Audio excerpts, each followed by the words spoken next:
Angie's lab had been set up with a circle of chairs in the middle of the large open space that took up most of the room.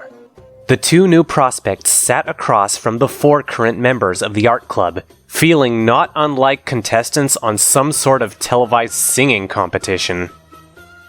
Alrighty, Himiko and Shuichi are here, and that means we can really get going. Angie's totally excited to have you guys here, the artist exclaimed. Same, Kokichi commented. Mostly Himiko-chan, though. With just me and Gonta-chan, we really needed a girl.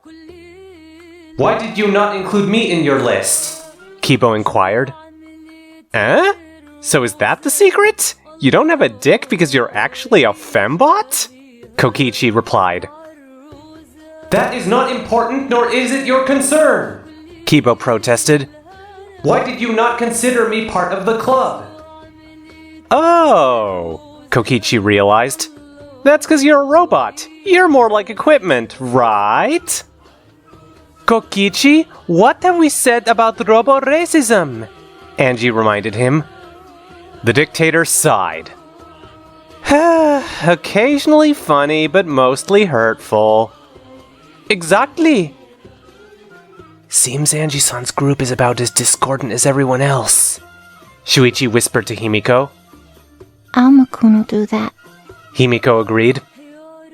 The detective nodded and proceeded to address the rest of the room. So, what sort of things do we do in the art club? Sculpting? Painting? Gonta chuckled. You no can make art until you make peace with God, Saihara-kun. Gonta-kun is correct. You have to trust God's voice in your mind, so he may speak through your art, Kibo explained. Artists listening to the voices in their head? Impossible! Kokichi cracked. No, it's like super possible, Angie cheered, not noticing the insult. Now, back home, we had a lot of really complicated rituals that could let you be at one with God, usually involving being at one with your fellow man. Shuichi and Himiko exchanged frightened glances at this statement, both silently hoping that they had misinterpreted what Angie had just told them. But we've got an even better way now, so you just need to complete this little initiation and you'll be fine, Angie reassured. Shuichi breathed a sigh of relief before quickly turning back to concern. What do you mean by initiation? Angie cast her gaze upon the 2 new members of the club, her eyes beginning to glaze over, making her seem dead inside yet overwhelming all at once. Confess your sins.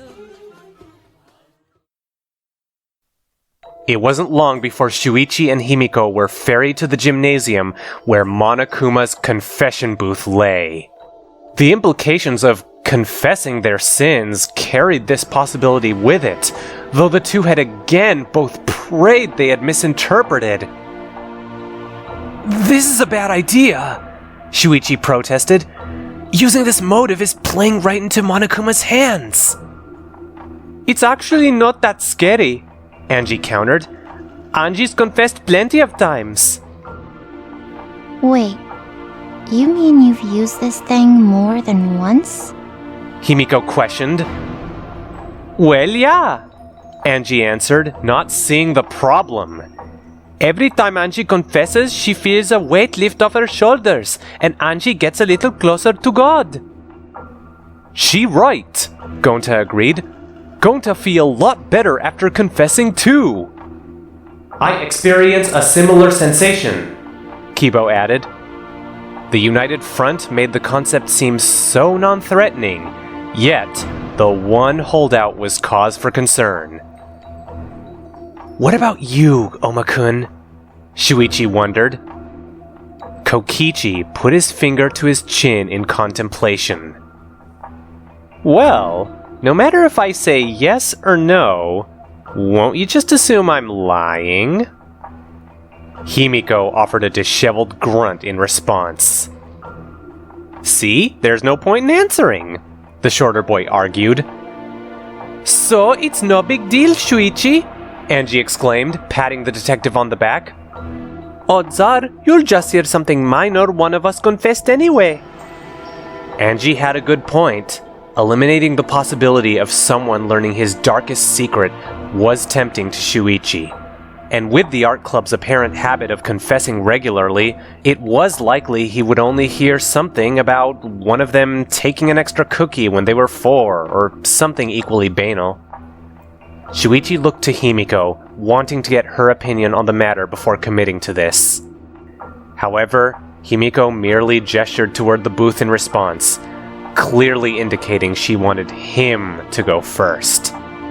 This game of chicken did not last, however, as Shuichi began the walk toward the booth, his legs feeling like lead the whole way. The door moved carefully open with Shuichi's guidance and closed behind him as he sat upon the stool before him. As to be expected, to his right, a small window opened, through which he heard a familiar voice. Well, well, well! Didn't expect to see you around here! At least not this soon, anyway! Boo! Monokuma's words did not do anything to shake Shuichi, as he kept focused on the task at hand. All I do is admit my darkest secret, let you tell me another one, and I'm done, right? He asked. But of course! Monokuma exclaimed. And I'll even make sure no one gets to hear your secret, no extra charge! Shuichi inhaled deeply through his nose and prepared to speak. Okay, you want to hear my secret? Well, here it is. End of chapter 23.